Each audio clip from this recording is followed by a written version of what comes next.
এই মাদ্রাসাকে পুনর্জীবিত করার জন্য পাগড়ি আছে, পাঞ্জাবি আছে, লম্বা নামাজ পড়ে না, এই মাদ্রাসার অবস্থা হয়েছে, এই মাদ্রাসার অবস্থা হয়েছে। মাদ্রাসাকে জিন্দা কর। যে সমস্ত বুজুর্গ এই মাদ্রাসার ছুটি কেড়ে নিচ্ছে, ওনাদের কি আশা ছিল যে আমরা মারা যাব, এই মাদ্রাসাগুলো চলবে সব আল্লাহ আজাদ থেকে আমরা বাঁচে থাকবো।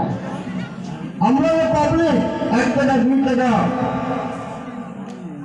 100 200 করে ধান দেয় কেন দেয়?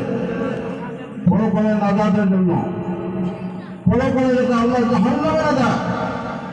কিন্তু আজকে দেখা যায় চালা হয় মাদ্রাসা পড়া নাই, মাদ্রাসা ছাত্র নাই। আমি আপনাদের কাছে অনুরোধ করলাম, আমরা সিনিয়র মানুষ হিসেবে, সিনিয়র আলেম হিসেবে, মুরব্বী হিসেবে এই জায়গা পার্শ্ববর্তী মাদ্রাসা রাহুল মেহরবানি আছে, পার্শ্ববর্তী মেহরবানি ফরকানি আছে। মাদ্রাসা পূর্ণ দেওয়ার জন্য ছাত্র দেন এবং ওস্তাদগুলা কেয়ার করে লক্ষ্য দেন যে ওস্তাদ খালি কালেকশন করবে না, পড়া পারবে, এটা লক্ষ্য দেওয়ার ব্যাপার।